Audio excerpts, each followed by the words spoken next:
I don't cheese for the cam, niggas. Get smile on the gram, they caught me slipping. I'm that nigga. Right? Fame for the young, just cut the check. Let me rap, nigga. Rap, nigga. Gravatar, now I'm a traveling smack dealer. Get all Jenny Lamb butcher. This is like the confessional of a lyrical career criminal. Success minimal, cause I won't. Whoa. I get lost in that shit every time. What's happening, hip hop land? Y'all know what time it is. Pantha Pride. We back with Side Barz. We got a brand new background. I like this shit. Like after we done with the interview, I'm gonna take both of us off the screen so y'all can see. But right now, it ain't about the background. It's about what's happening in the forefront. I am Seven Da Pantha, aka the Carolina Hurricane Ridiculous Slang, aka your baby mama's favorite rapper, aka Pod Strickland, if you getting the point. And you know, I don't bring you nothing but the dope over here on Side Barz, man. And this brother is a return visitor, and I'm very glad he's back to talk. He got some really hot shit on the way for y'all, man. Marcel P. Black, how you living, my man? I'm good, man. Fresh off the road. Excited to be back, you know what I'm saying, Panther Land, and tapping back in with you. It's been, what, 3 years? Almost, yeah. Almost. Yeah, almost 3 years, you know what I'm saying? So, you know, it's good to see you as always, brother. Where was you rocking at? Friday, I was in Topeka, Kansas. And last night, Saturday, I was in Lawrence, Kansas. I go to Lawrence a lot. I go there a lot. Like it's like since I've been in Tulsa, I've probably been to Lawrence might be like my 15th time. You know what I'm saying? Maybe.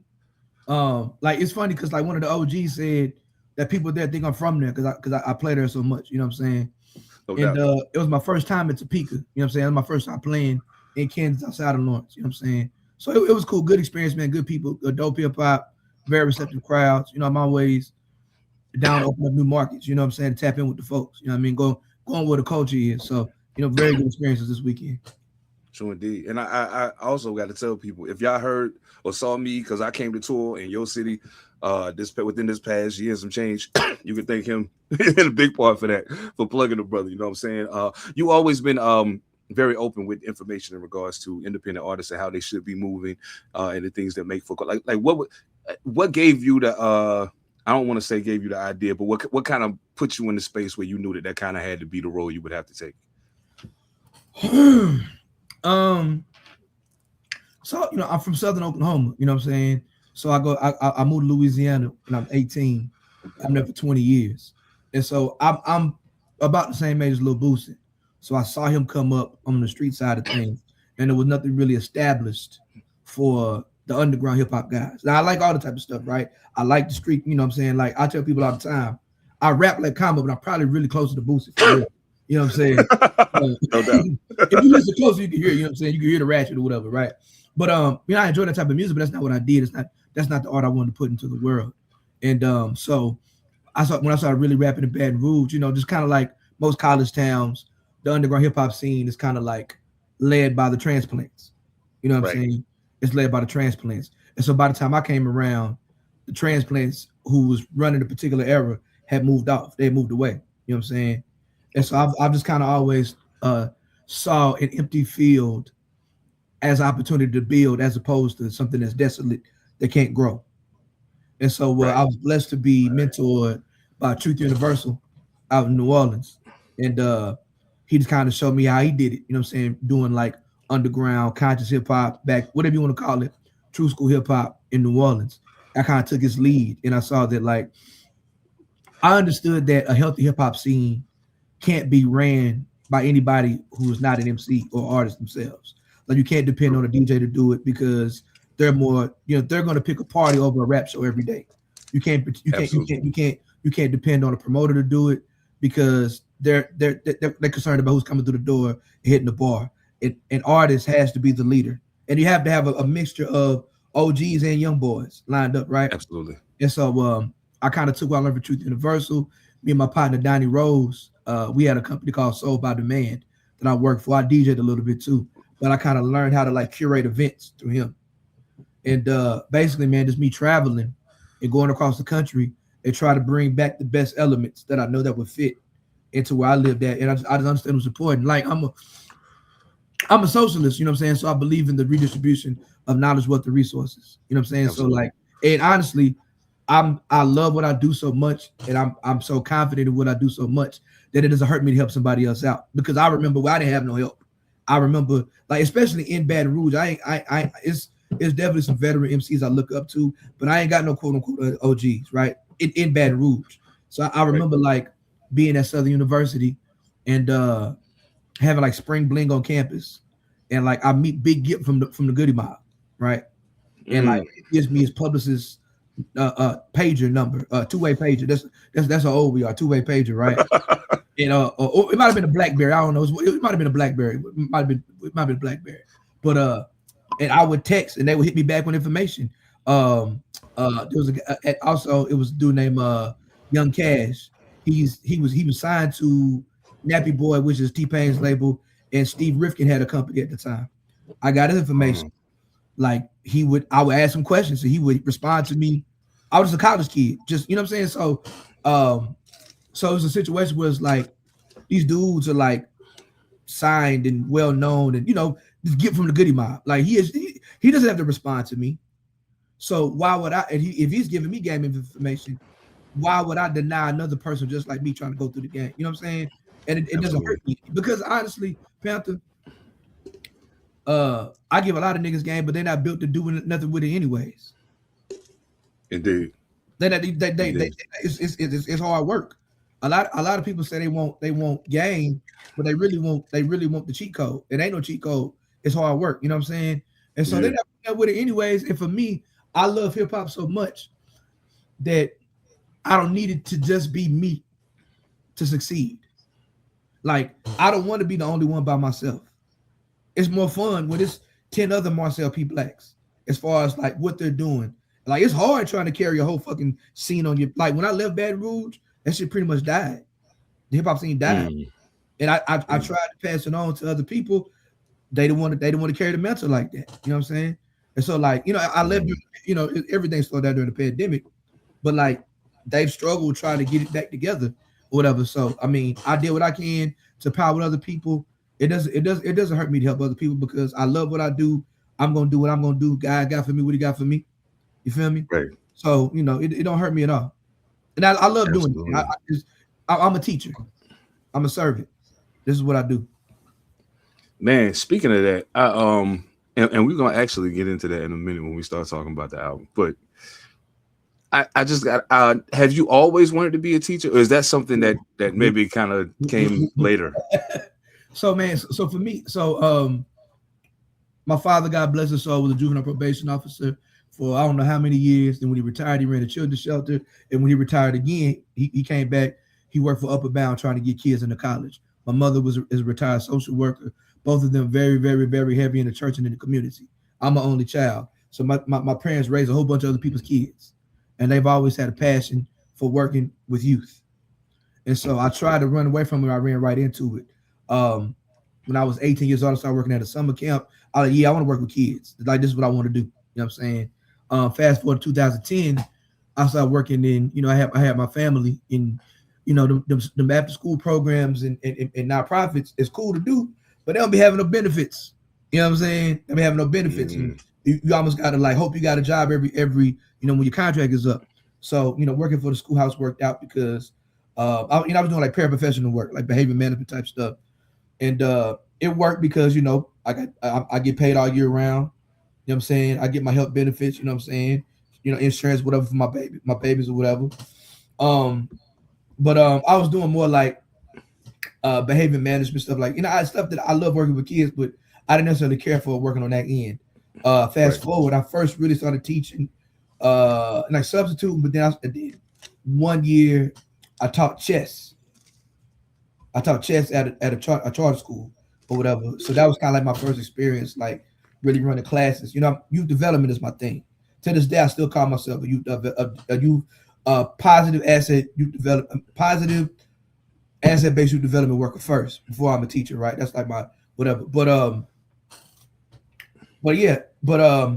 pandemic happens. Well, so before the pandemic, I'm teaching like an after school program. I developed my own curriculum called Free Hip Hop. It is about the intersection between hip hop and social justice, right? Pandemic happens, everything shuts down. So I'm teaching. So now I'm working with one of my old bosses with one of her nonprofits called Humanities Amped, and I was in charge of an elective at a public school, and I could teach whatever I wanted to teach. So I brought back the free hip hop thing. And while I was doing the free hip hop thing, this is all virtual because it's during the pandemic.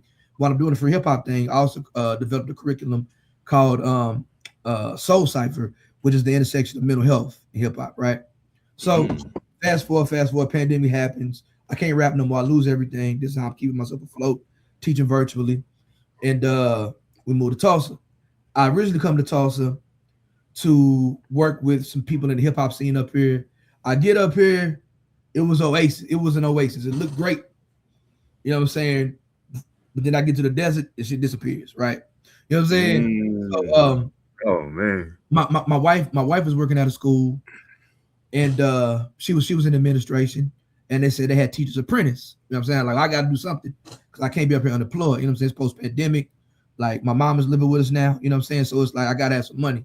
And I can't just do, and like, man, I was making like I lost like 80 grand in 2020 from touring. You know what I'm saying? Like, between touring and like college speaking engagements.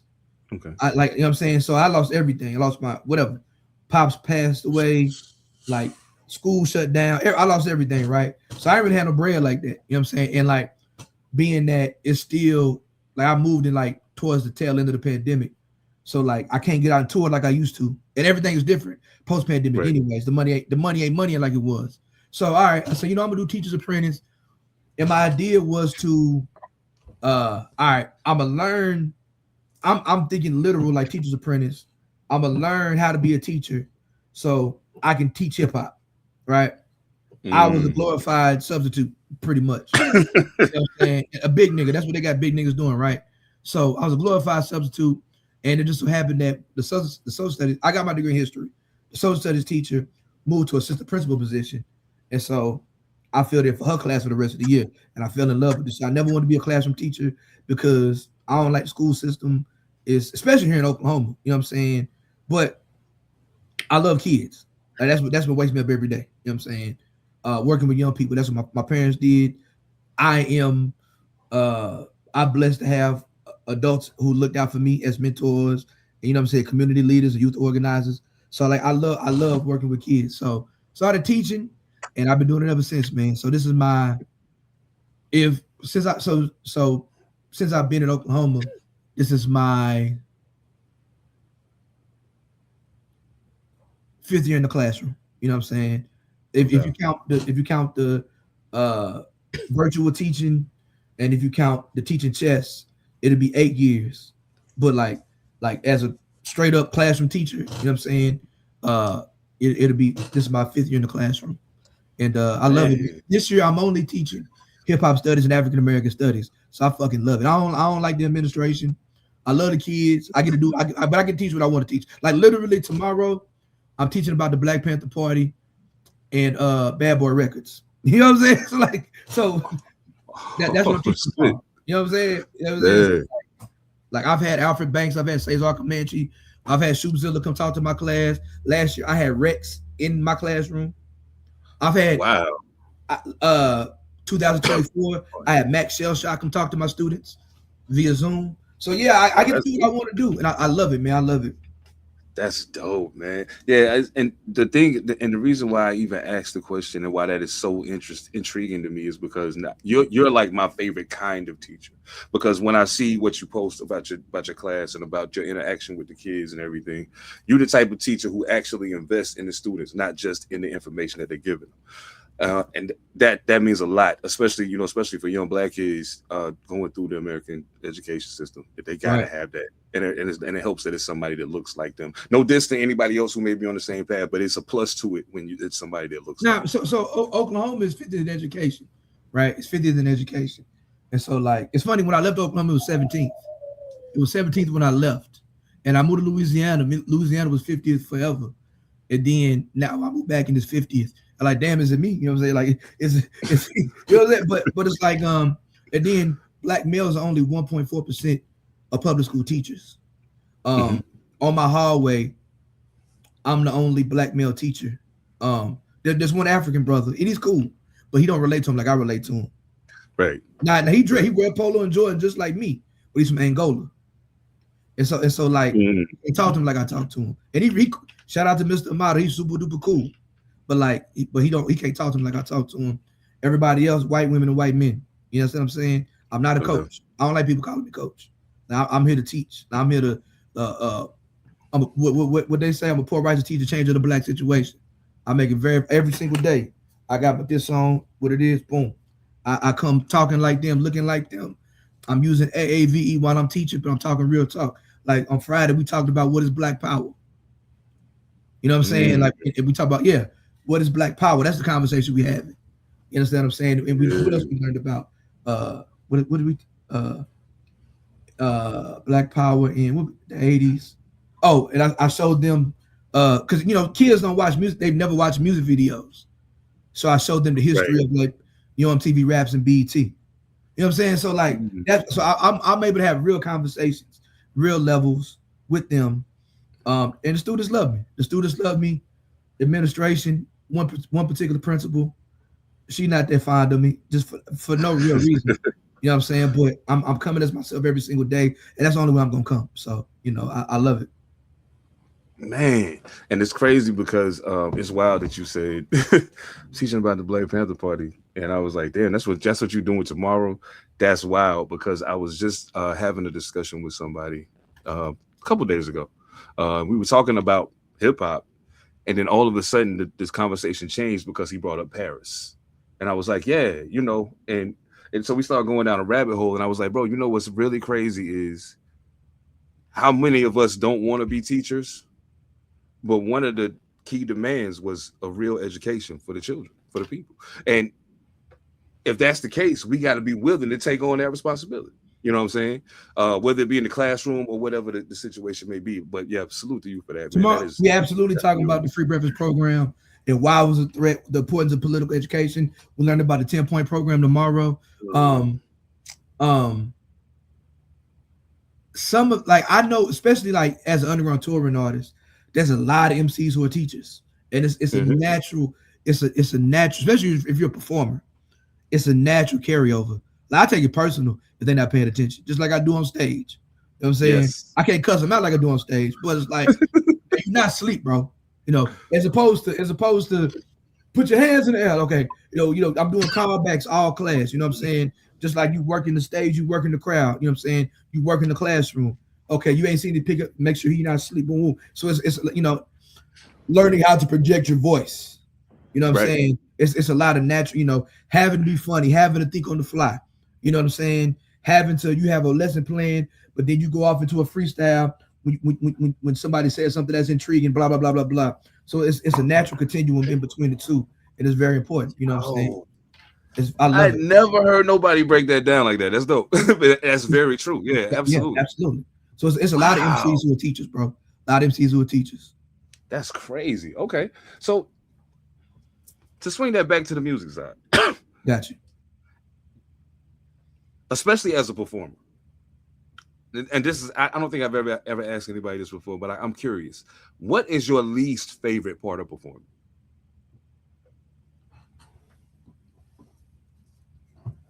Ooh.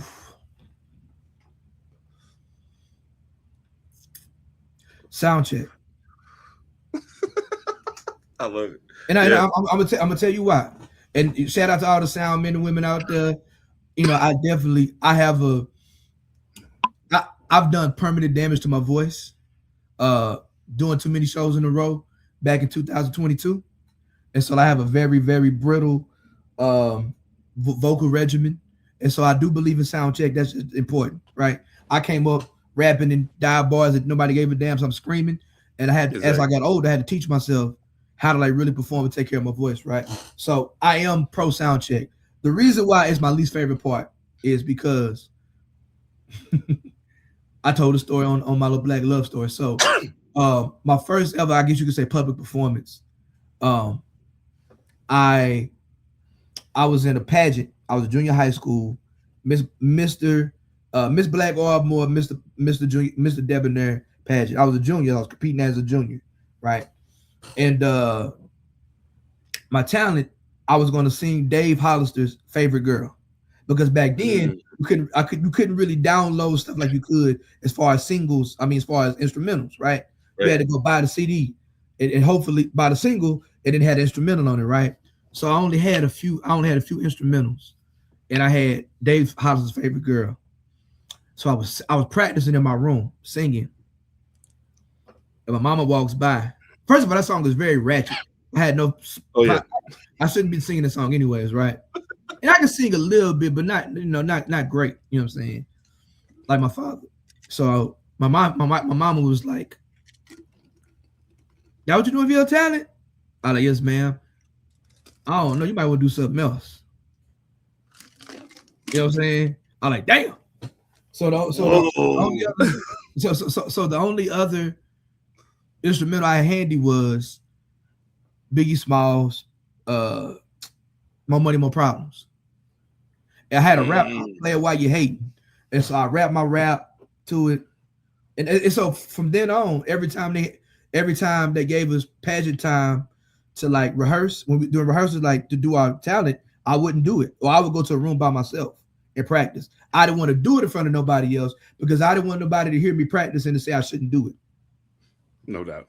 So I buzzed my ass practicing by myself in the bathroom, you know what I'm saying, in my room with the brush in the mirror, killed it. I even did like a little crip walk exhibition at the end of it, you know what I'm saying, to shake them haters off, you know what I'm saying. This so 2001, you know what I'm saying. And I ended up winning. I ended up winning Mr. Junior Debonair, you know what I'm saying. And so to this day, like I get anxiety about doing sound check because I don't want anybody to kind of see me. You know, because you're not really full out performing. Right. You know what I'm saying? You kind of just going through, maybe freestyling. You might mumble over some stuff, and I want everybody to be like, I don't want to hear this shit. You know what I'm saying? Whatever. And then also for me, it's the element of surprise. Yes. I'm a big ass dude. You know what I'm saying? Africa chains on, dreads, polo, Jordans. Everybody think I'm about to do one thing, and I like the element of surprise too. And so so sound checking, that mean there is an anxiety in it because it's just like I'm reminded of when my mama told me maybe you shouldn't do that. You know what I'm saying? So I don't like practicing people basically. You know what I'm saying? But it's very necessary. So, but I do believe in if the door is open at 8 and I'm not there for like sound check when it first starts, I just won't do it. Like we get people to filing in. But if I get there, like if the sound check is 6:30, if I'm there 6:30 and it's just me, the DJ, and the sound man, then I'll do it. But if it's anybody in the crowd, I'm not gonna do it. You know what I'm saying? Oh yeah, that's smart too. And the wild thing is, I don't know how many people don't. I seen guys get on stage at a show and literally sound check their entire set, and I'm like, nah. Why did you do that? That's crazy. And then they come back to do the set later, and despite the fact that they did the whole set as sound check without a flaw, mind you, it's all kind of wild stuff going on now. I don't know how you messed this up. You did the whole thing a little while ago. Oh man, that was crazy. We got to talk about the project, man. We got to talk about the project. I got to take a quick pause for the cause. Y'all already know what time it is. All my content creators, podcasters, MCs, whatever it is you do, if you long range with it and you know you got to put them hours in and you got to stay focused, get some W energy in your life. You know what I'm saying? W.GG. Right now, use code Pantha Politix, all one word. Save 10% off your order. Man, a nice one I got to do editing, write rhymes, whatever the situation may be. I'm W'd up, but y'all already know what time it is, man. I can show you better than I can tell you. We'll be right back. Put your hands up. It's time to take our respect. You got to shine. I'ma take all that's left. Cause this is a verbal sticker. I spit the flames at your chest. Come to the stage, start embracing the best. Nigga, I want the limelight. Run that. This is my mic. Run that. That watch nice. Run that. And it shine bright. Run that. I want your mind right. Run that. And your eyes right here. Give me what you got. As far as energy, I want that. Nah, seriously, up against the wall, run the contract off. It's a dark era, don't make the God clap on your head, chest, or neck. Show all due respect to the 2K dog with a little bit of Omar with just enough we pay the floor, y'all. More raw riddles, got those nursery rhymes, the jaw scribble when it drop, watch these young stars spit. Man, W.GG. Don't forget, use code Pantha Politix, save 10% off your order. But it ain't about that now. We got that over with. And that was a good ass commercial because I'm like, shit. I'm like, baby, okay, I'm gonna check that out myself. Shit. Yo, thank you, brother. Thank you, most definitely, man. Thank you, most definitely. Salute to my man Apostle AP, man, that joined this verbal intercourse by Fallen Angels, Apostle AP and myself. Yeah, Black Luv, man. Black Luv. Let's talk about it. Now, I tell you what, I'm gonna do this a little different than I usually do. First, I want you to tell. First, I want to ask you, why Black Luv, and why now? Like, what was the catalyst for this? So I've had this idea for some years, to like, I love R&B music. And I've had some ideas to do like a more R&B themed project. Okay. I'm sampling R&B, you know what I'm saying, records. And so me and Jovan, the producer, Jay Philly, we have a series of love projects. The first one, 2011 was One Love, a Hate Story EP. Then my first ever album was I Love Her Too. Oh, okay. You know what I'm saying? I Love Her Too. That was 2012.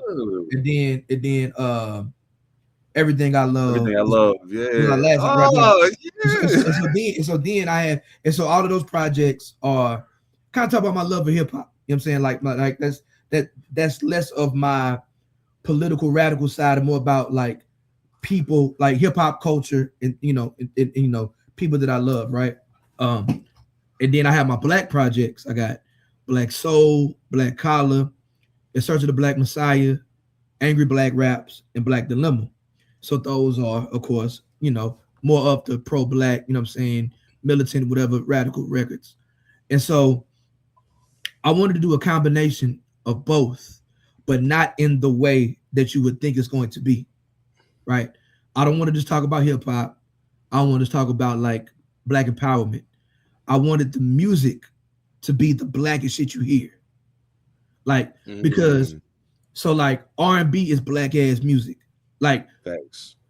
There's a guy, he's a fan of mine, you know what I'm saying, supporter of mine, but he got two strikes. One is very anti-Southern, so we always go back and forth about that.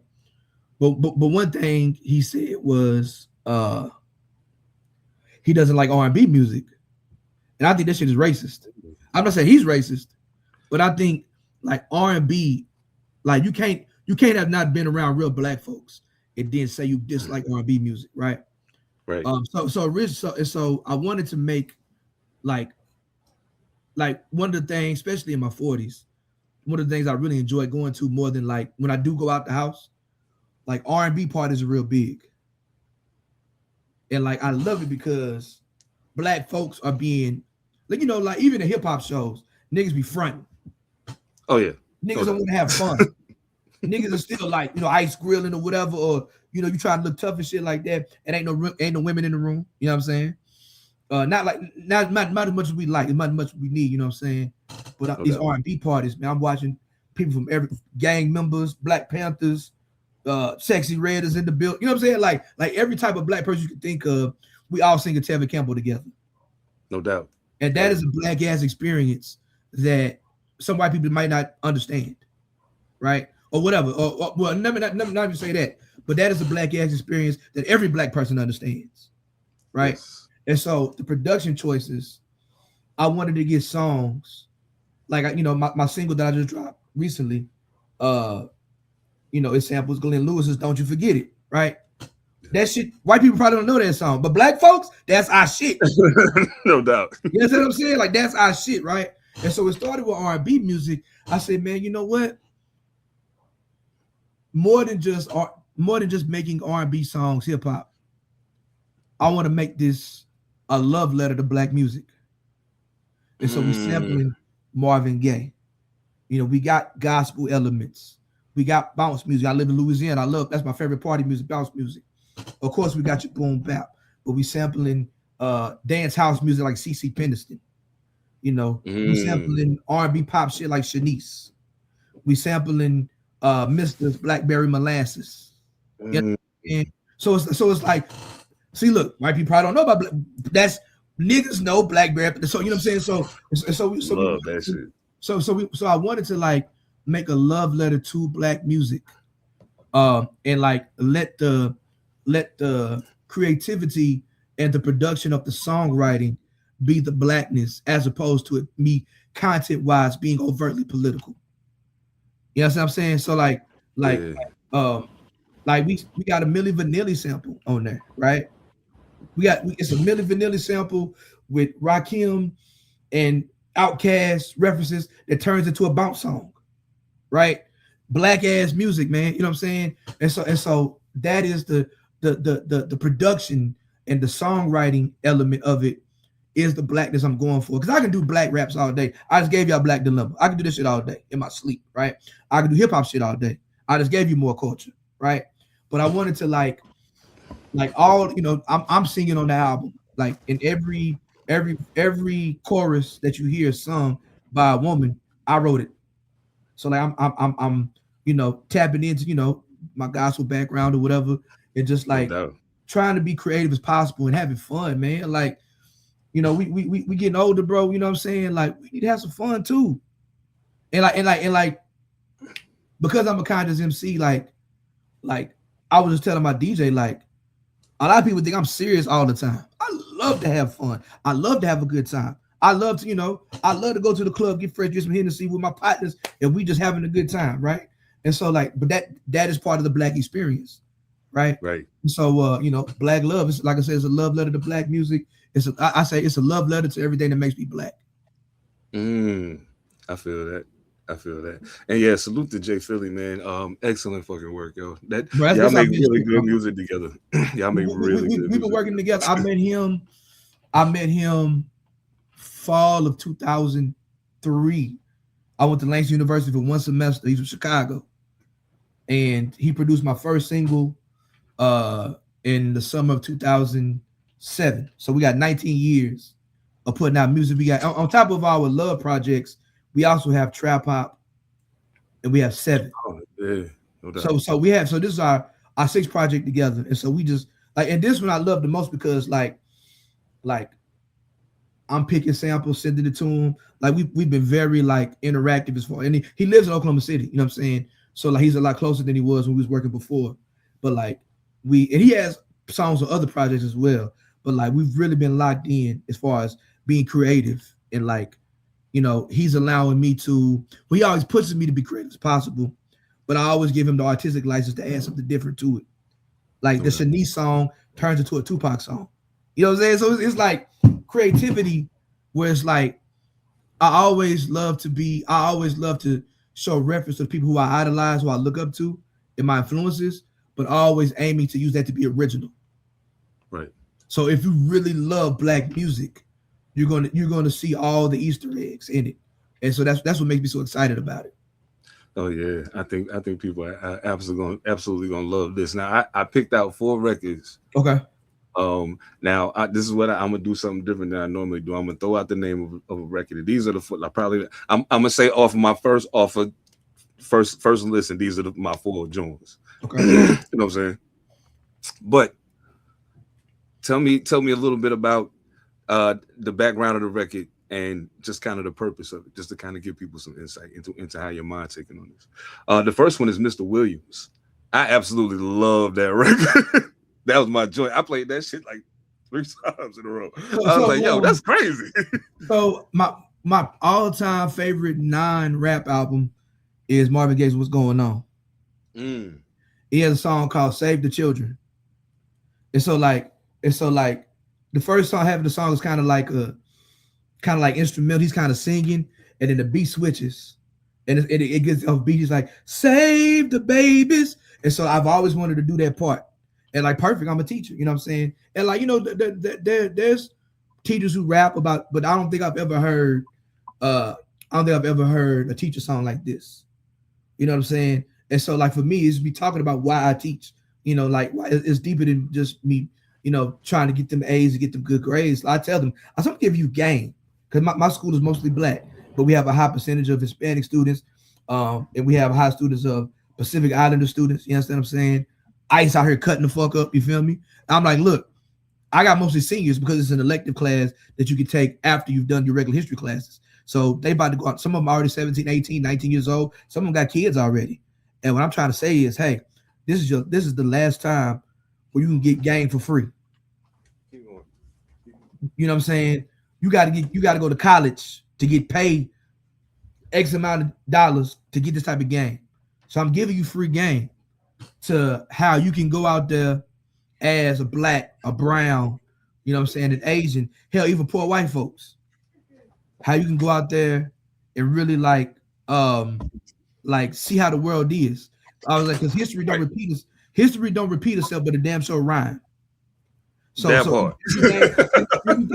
everything that we learning about right now, it's already happened again. If we talk about shit in the 1870s, it happened again in the 1960s. It's gonna happen again in 2026. So like we need to know these type of things. And so I love the opportunity to like give them real game as far as like how to look at this shit. You know what I'm saying? Man, and let me tell you something, man. My non-black students got the best grades. They soaking that shit up. My white students, my Asian students, my Mexican students, they tapping in with me because they never had no class like they never had no teacher like me for one. They never had no teacher like me for one. They ain't never had nobody talk to them like this. Like the way I'm talking to you, I don't curse, but that's how I talk to them. And so they never had nobody talk to them. And like, then like, I can have conversations with them after class on some real G shit that other people can't have. And so just having the opportunity to do that, bro, I love it, man. I like my whole man, I'm here to interrupt the school to prison pipeline. Yes. I'm praying for what's happening on the outside. Try to show them an educated black man who really went to college, made it out the trap, man. You know what I'm saying? Like so I love it, bro. And then the sample is crazy. And then I interpolate Wu-Tang on it. Like it's just I love it, bro. You put Marvin Gaye and Wu-Tang together, you know what I'm saying? I love it, bro. Man, love it. That's a win. That is a win. And it was dope because in my mind, when I hear a song about teaching, like you said, I don't hear it. It never in my brain comes across that way. And mind you, a part of that is probably because of my relationship with teaching. You know what I'm saying? But you're able to take that and translate it in a way that even a person who's not a teacher will hear it and be like, yeah, I feel that. Like, and then they'll start to understand the ways in which they are a teacher in their own life that maybe they hadn't recognized before. Mm-hmm. So yeah, man, excellent fucking record. Yo, I love records that make me think outside of the box. And in this entire project, one of the things that I love the most, and then we'll get to the next joint, but one of the things I love the most is I look at the title, Black Luv, and I think to myself, okay, I know what that says to me, but then I heard it and I'm like, oh, it's different. Like it's it's different. So like I said, it's the blackest project I've ever made, but not in the way you think. It's not in the way you think. Exactly. Yeah, I feel you on that. Absolutely. Still working. Yeah. So I love CC Pendleton. I remember, I remember being like 8 or 9, and like you remember they used to have I guess it was the Gen X version of like American Bandstand or Soul Train. It was called The Grind on MTV. Oh yeah, no doubt. And they would play, and people would be dancing. You know what I'm saying? People were like, kind of like how Soul Train was, right? Or like, so they playing the music or sometimes before people be dancing. CC Pendleton came on The Grind. First of all, beautiful. She's still beautiful. I love her. CC Pendleton, if you're listening, I'm a huge fan. You know what I'm saying? Likewise. Keep on walking. I ain't talking to you. But I used to literally, that shit would come on TV and I would turn it up and I pretended that I'm dancing with the girls on the video. I'm you know what I'm saying? All this work, even like all the music videos. You know what I'm saying? But that's in particular, like that come on, I'm turning it up. I'm in my front row dancing, right? So I love that song. And I was like, yo, we gotta get some, if we doing different types of like, not just R&B, but we expanded. Let's get some dance house on here. You know what I'm saying? And she's still a powerhouse vocalist. So no doubt. How can we make this hip hop? How can we take these different types of, black music or whatever? How can we make it hip hop? Right. And so the way he chopped it was beautiful. I had a conversation with Cesar when he talked to my class, right? He talked to my students. And like, I was really, really inspired. I mean, I'm sorry. First, I had a conversation with Alfred Banks. We had a conversation first because he's like 34. So he's kind of getting into like his veteran age. And I'm 42. No. And we've been doing stuff together for over 10 years at this point. And we just kind of talk about like longevity and, why we still do it, right? And so that was a separate conversation. And then after that, when Cesar got on there, he was talking about his love for hip hop and why he's never gonna stop, and he's still gonna be trying to do this. He's always gonna keep hip hop. And I was like, man. So I hear this beat, and you keep on working. Keep on. That's the sample or whatever. Keep on. And so I'm like, keep on, okay. And I remember the conversation Cesar had, the conversation Alfred had. I'm like, you know what? Let me get a rapper from the 70s. You know what I'm saying? A rapper from the 80s and a rapper from the 90s who all have intersected at a particular point. And we're going to talk about why we still do this. Like, it's not, this, man. It ain't easy being an underground rapper. It ain't easy being an independent rapper. It's not. Even as, like, I've learned so much from Cesar, as much as he's accomplished a lot of stuff that he hasn't accomplished, and he still wants to accomplish. And the fact that he's, a seasoned veteran, he's still hungry like a young person. And still, and he dropped an incredible verse. I said, oh, OG came to get us. That last verse, I said, oh, OG came to get us. You know what I'm saying? And I love it. I love it though. I'm glad that we have 2 records together. And this is like he got my ass on this one. I ain't gonna lie to you. You know what I'm saying? We have 2 other records, whatever. But I love it though. I love it that Alfred and I could, what I'm saying, hey, make him say, let me get my pen together for these young boys. I love it. You know what I'm saying? No doubt. It's respect. You know what I'm saying? So I love that record. It bangs too. CC Penderson, I love you. I do. I love you. One love CC for sure, man. Yeah, Cesar, big, been in the mix with him for a lot of years. Absolutely. You know what I'm saying? Alfred Banks. I became familiar with him. I think actually you might have been the conduit to me finding out who he was. So yeah, he was out there. He did a show with Shubzilla,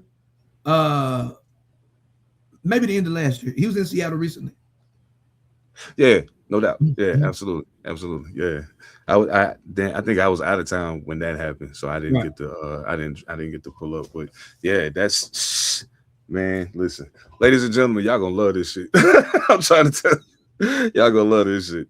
Oh, the joint, Comanche and M. Oh yeah. Man, I want to. I love the Glenn Lewis record. You know what I'm saying? I love the video. He reminds me of Stevie Wonder. You know what I'm saying? And the way he chopped it up. You know what I'm saying? The way he chopped that hook up or whatever. And then I felt like, that beat is like, that's very, I guess you could say, closer to what like mainstream kind of sounds like. And I was like, okay, this is probably the most commercial, quote unquote, sounding like drum pattern I've ever rapped on. How can I put the soul into it? You know what I'm saying? And I kind of had the red dirt, powder blue flag. I kind of had that, you know what I'm saying, in my mind for a long time. Okay, this is the time to pull it out or whatever. And like, I lived in Louisiana for so long. Like I said in another video, like, Marcel P, Black, the artist, was absolutely born in Baton Rouge, Louisiana. Baton Rouge, Louisiana will always be my hip hop home. Like when I moved to Louisiana, my rap name wasn't Marcel P Black. You know what I'm saying? That was something that I had. I was with the label. When I left the label, they owned everything. They took my rap name. So Marcel P Black should be about. Marcel P Black is 19. You know what I'm saying? I left that group in February 2007. You know what I'm saying? And I had to come up with a new rap name. You know what I'm saying? So Marcel P Black is 19. I'm 42. But Marcel P Black was born in Baton Rouge, Louisiana. So Baton Rouge was always my hip hop home. But I wouldn't have made it there if I didn't come from Auburn, Oklahoma. Period. No. Like Oklahoma, like a lot of the struggles, the joys, the pains, everything I went through made me, and the community that loved me, my family that loved me, that corner, Comanche and Elm Street, it was very, very unique, man. It's like I said in another video, like it was pretty much, it was like working class, poor white people who lived there. But all the families who had kids were black. So it's like 10 to 15 black boys in my age range, but in pretty much an all white neighborhood. So we was kind of protected in this particular neighborhood from like the gang banging that was going on the other side of town. But we still had a very unique black experience. No doubt. Like even the white boys in our neighborhood had to get down with us. Cause like literally white boys blowing out candles at their birthday talking about I wish I was black. The reason why is because all their friends is black. You know what I'm saying? But like And so it gave me a very interesting perspective on life. And it was some good brothers, you know what I'm saying, grew up to do great things for that neighborhood. You know what I'm saying? College football players, college football coaches, interning in the NFL, world traveling musicians, you know what I'm saying? College educated husbands, fathers, you know what I'm saying, sons. So I just want to make a song, you know what I'm saying, like since I've been back in Oklahoma for nearly 5 years and like just coming back to my roots. You know what I'm saying? So I grew up on Comanche Street, 2 houses down from the Elm Street, you know what I'm saying, corner, and just kind of think about my childhood and just saying like, you know, like I've interned for Russell Simmons. I've done these festivals. I've opened for Rakim and KRS-One and Common and J Electronica and, you know, Kevin Gates on some hood shit, you know what I'm saying? but like I wouldn't have made it there if the people on Comanche and them didn't love me like the way they did. Like if Ardmore, Oklahoma didn't love me the way they did. And so it's like I'm never bigger than the place that I come from. I'll never forget where I come from, and I'm appreciative for it. You know what I'm saying? So I just want to make a song about it. You know, so I don't know, like some of the Baton Rouge people might be confused because I really put on for Baton Rouge hip hop because I really like had that shit on my back or whatever. But it just is what it is. You know what I'm saying? For sure. I can think. I mean, and I think that's one of the things that I appreciate about that song the most. I was like, yo, this just feels like, I don't even know how to put it into words other than to say this feels like home. Like if I have a thought of home, it feels like this. You know what I'm saying? Yeah, man. Yeah, that shit it blew me away. Absolutely. Is the other joint? Is it Lady? Yes. Okay. I know. Yeah, I was hoping you were gonna say that song too. Yeah. So you know, I gave you the Untitled app link. So that's the rough version, right? That's the actual title track is Black Luv, right? So this kind of really formulated everything. So 2 days before D'Angelo died, I'm riding around to my R&B playlist, and there's like a 24-bar break on Lady towards the end where they're just kind of jamming. There ain't no singing, it's just jamming, right? I said, I want to rap over this. 2 days later, he passes away, right? God bless the dead. God bless the dead, bro. 2 days later, he passes away. D'Angelo passes away. And I'm like, man, I ain't know if I'm gonna use this shit no more now because I don't want nobody to think I'm trying to, you know what I'm saying? Right. Jovan sends me that beat. Oh my Lord. I said, oh Lord have mercy. And then the hook came to me, you know what I'm saying? In love with everything. And I was like, so you know, I've always you know, like I said, my first album was called I Love Her Too. So I've always, and it was like a dedication to like, I used to love her. And so I've always referred to hip hop as her. But it ain't no, I don't have the historical or scientific proof of this. But if God is a black woman, then I'm not surprised. You understand what I'm saying? Sure indeed. And so for me, it's like, you know, I grew up in the church, very, very heavy in the church. Parents very heavy in the church. Son of a gospel musician. Like always on the road with my dad, either with him being a solo artist or him and his gospel quartet that he was in. And so like that's why you know, so all the growling and the grunting and whatever the kitchen, that's what's in me. You know what I'm saying? Like if it wasn't for hip hop, I would probably be, you know what I'm saying, Craig Franklin or some shit. You know what I'm saying? But hip hop was my thing. You know what I'm saying? So like had a lot of church hurt. You know what I'm saying? You know, I'm following Black Liberation Theology. So a lot of church hurt, like a lot of, you know what I'm saying, people in our generation do. But when I go to church now, the only thing that speaks to me is the music. The only thing that speaks to me is the music. Like sometimes the pastor be spitting woo, whatever. Sometimes, you know, whatever. But what touches me the most, speaks the most clearly to me, is the music. Thanks. Like it just does something to me. And so as a rapper, even though, you know, I made a special point to not curse on this album or say the N-word. And I'm gonna get to that in a second.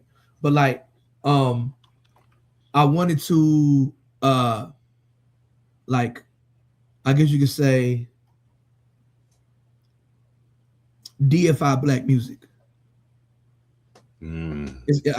Black music is God's expression. I like it.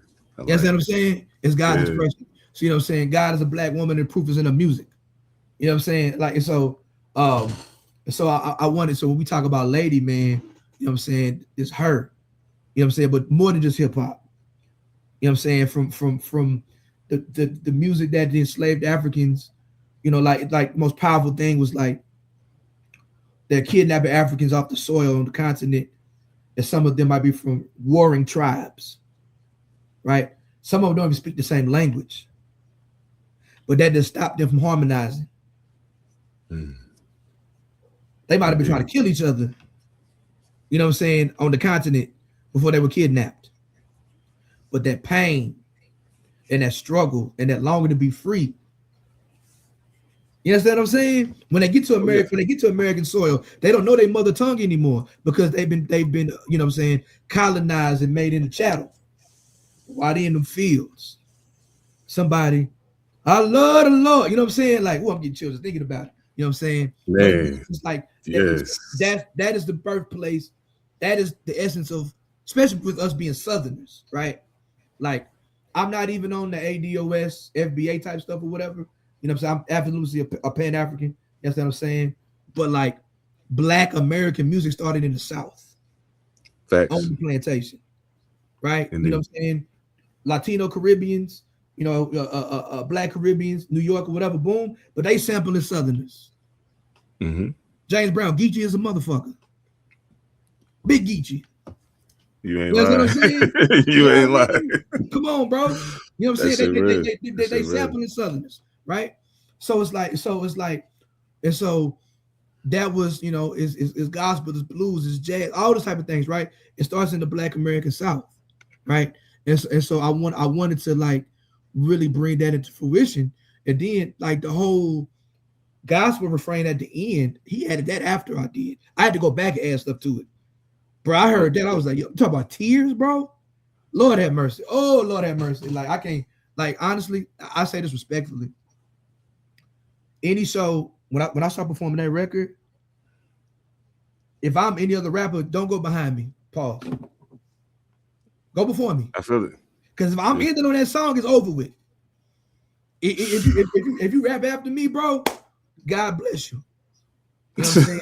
God bless you. For real, seriously. Because I'm come on, bro. Like, that joint is crazy. Come on. Like, just the way it is, bro, it's like that is by far the greatest piece of art I've ever created. From the conceptually, lyrically, thematically, the hook that I wrote for us. Shout out to Sister Amani, she sang that or whatever. What Joe Vaughn did, adding the gospel choir at the end. Lord have mercy, that's a beautiful, beautiful, beautiful record. Yes. You know what I'm saying? So and it's funny because like I made a special point to not curse or say the N-word on this album. For one, to challenge my pen, but it just didn't feel right. It didn't feel right for some reason. And my dad, being a gospel musician, he didn't care for my language, but he understood that I can go where he couldn't go as a gospel musician. He can't go to the hood clubs. He can't talk to the niggas in the streets like I talk to, right? But and I remember he told me, like, I had the song where I would, you know, chant fuck Donald Trump on the hook. And my dad was like, you know, I don't like that language, but if you're going to say that, if you're going to say F Donald Trump, you better tell these niggas to vote in midterms. You know what I'm saying? He understood. He's like, he said, just don't call women out their name of blaspheme, which I don't anyways, right? But I'm positive. My father's been passed almost 6 years. It'll be 6 years on March 18th, and I'm positive this is his favorite album. No doubt.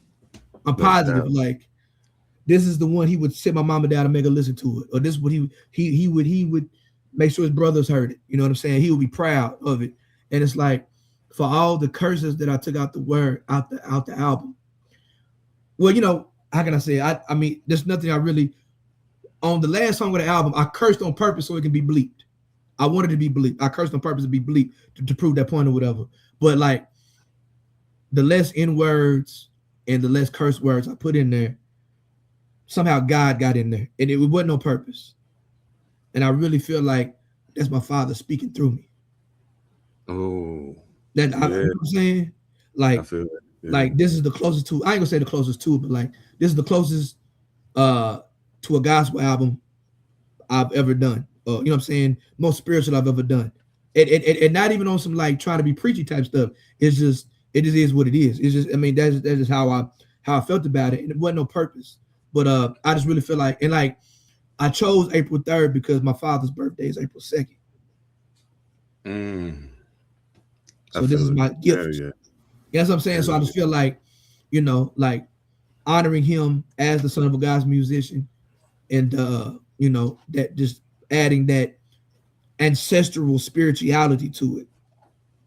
Absolutely. Yes. More than just church, ancestral. Like before we ever saw a European church, before they forced Christianity on us, we were singing God on the boats, on the planet, on the boats. You understand what I'm saying?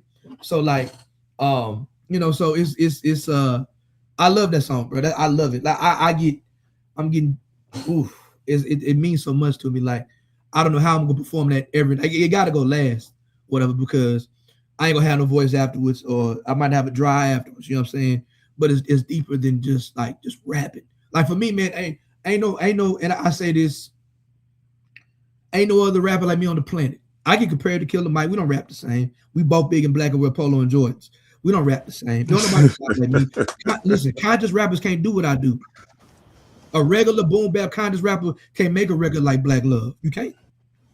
Or they don't. Let me not say they can't, but they don't make records like that. A conscious rapper don't take the artistic chances that I take.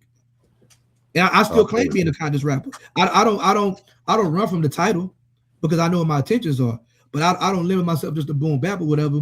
But like, ain't no other conscious rapper making a record like that. They not.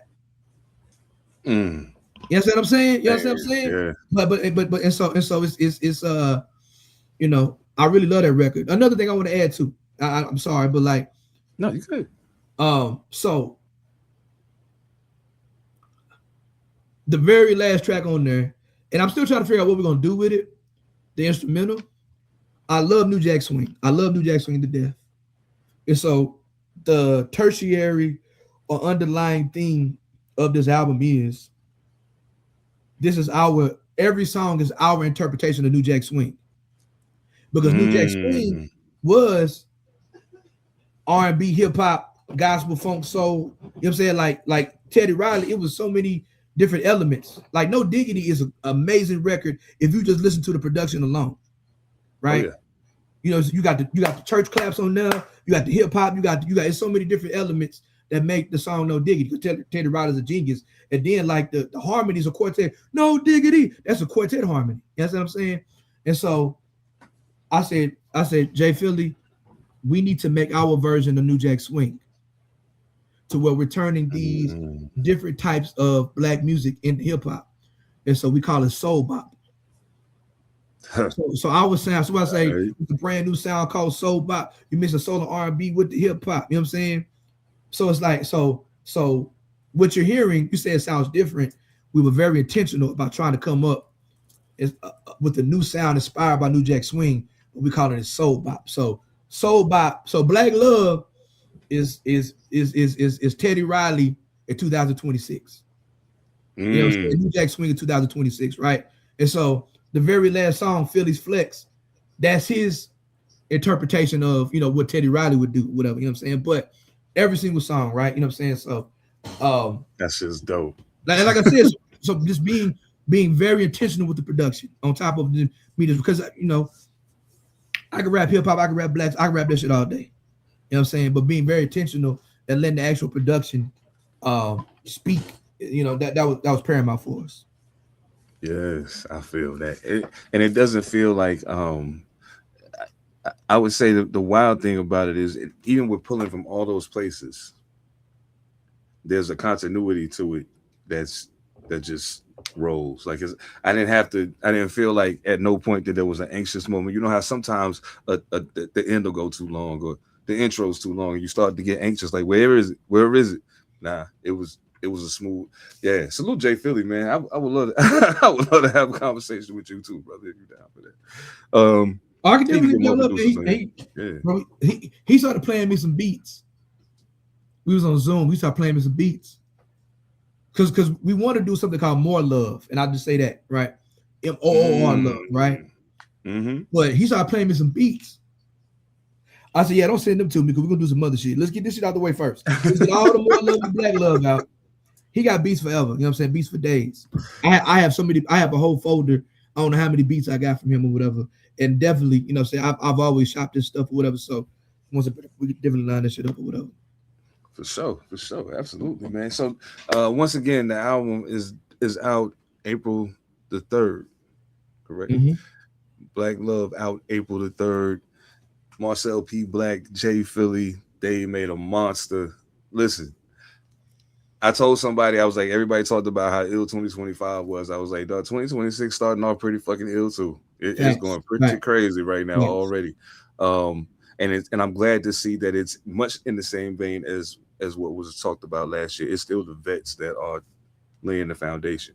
You are getting ready to drop a monster. Superstition just dropped a monster. Nice. My brother Lazarus just dropped a monster. Like, it's OC from NC very recently dropped a monster. Like, it's crazy already out here. Cesar Pomac about to drop another album. Cesar Pomac coming back. So like, yo, Pomac been on the run too. Like, that dude's incredible. Man. Yeah, absolutely, man. Salute to Poe, man. I got to get him back on here and talk to him, man. It's been a minute since he's been on. Oh, man. So tell the people, man, where they can cop the album when it drops, how they can catch up with you on the socials and all that good stuff. April 3rd, Marcel P Black .bandcamp.com. I might go set out my Bandcamp first, because we know streams don't pay shit. For the people who are not tapped into Bandcamp, I do make sure I put it on all the fucking DSPs. Honestly, I might not put it on Spotify, because them niggas be having ice ads on shit. You know what I'm saying? And but we'll see, whatever. MarcelPBlack.com. But like I said, the main place is MarcelPBlack.bandcamp.com. Facebook, Marcel P Black. They hacked my Instagram, so now Instagram is Marcel P Black official. MarcelPBlack official. I think TikTok, they finally got, they may get on TikTok. I didn't want to. I fought it for forever. They finally shamed me into getting to TikTok. You know what I'm saying? So I think it's Marcel.P.Black on TikTok, Marcel P Black on Twitter, which I'm probably gonna get off of there. And most importantly, for the people in Seattle, I'm gonna be out there with this guy with the red shirt on, June the 5th, right? June the 5th, yes indeed. What's the venue? Funhouse. June the 5th. My first time being in the Pacific Northwest. I'm looking forward to it. I've never been up there before, but I'm so excited about coming up there. So if you're watching, you listening, come see me, man. Look, you see how passionate I am just talking, right? You see how excited I get. I'm different on stage, brother. I'm different, and I'm coming to a new city. Now I'm gonna let y'all know, all my people in Seattle, I'm a Thunder fan. I know how y'all feel about us. You know what I'm saying, but. You know what I'm saying? So I might give me I can't get a Supersonics joint because they're gonna be mad with me. I might give me a Mariners, or I might give me I might come out in the Seahawks, whatever. But I am a Thunder fan, so please don't let this prohibit you from coming out to the show. You feel me? Because I might have some SGAs on. But yeah, man, so please, man, like I love to perform. I love to connect with folks. I love to come to the city, eat the food. I love to slap dap. I love to hear the accents. You know what I mean? I'm not going to Starbucks, you know what I'm saying? Because Shubs, she not going to have that or whatever. But I'm looking forward to come out there and like I'm the best live. Well, let me say it like this. The best way to experience Marcel P Black is live. Period. I know I make great art, but I'm different on that stage because I come from the church. You know what I'm saying? Church performance are the best performance on the planet. You know what I'm saying? So yeah, y'all make sure y'all come to the Funhouse. It's me, you, I'm saying, in New Orleans Grime. Yes, Funhouse, indeed. y'all pop out June 5th. So Bill, what up, though? I gotta get them back on here too. Shit, before the show. So yeah, man, make sure y'all pull up Funhouse, Seattle, 206-253. Everybody pull up. Kent, Des Moines, fucking renting, everybody. Pull up to Seattle June 5th at the Funhouse. You already know how we get Bremerton, down. everybody, my brother-in-law live in Bremerton. Bremerton. Yeah, Bremerton, pull up. Yeah, come on, pull up. Come on with it. Hop the little ferry and come across the joint and get on board, man. You know what I'm saying? It's gonna be dope. Y'all already know if you from the 206, you probably seen Shelby Bill on stage before, so you know how wild they get.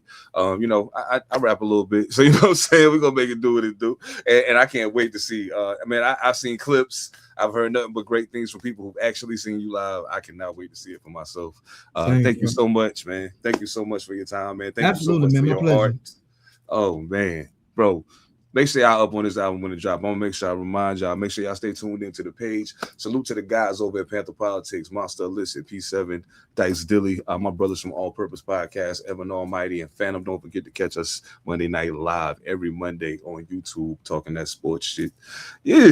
You know what it is, man. One love, Marcel P. Black. One love to everybody. One love to hip hop, man. Y'all already know what we do, man. On behalf of the crew, Side Barz. Nothing but the dope shit over here. We'll catch y'all next time, y'all. Peace. I don't cheese for the cam, nigga. See a smile on the gram, they caught me slipping. I'm that nigga. Right? Fame for the young, just cut the check. Let me rap, nigga. Rap, nigga. Gravitas, now I'm a traveling smack dealer. Get all Jenny Lamb butcher. This is like the confessional of a lyrical career criminal. Success minimal, cause I won't.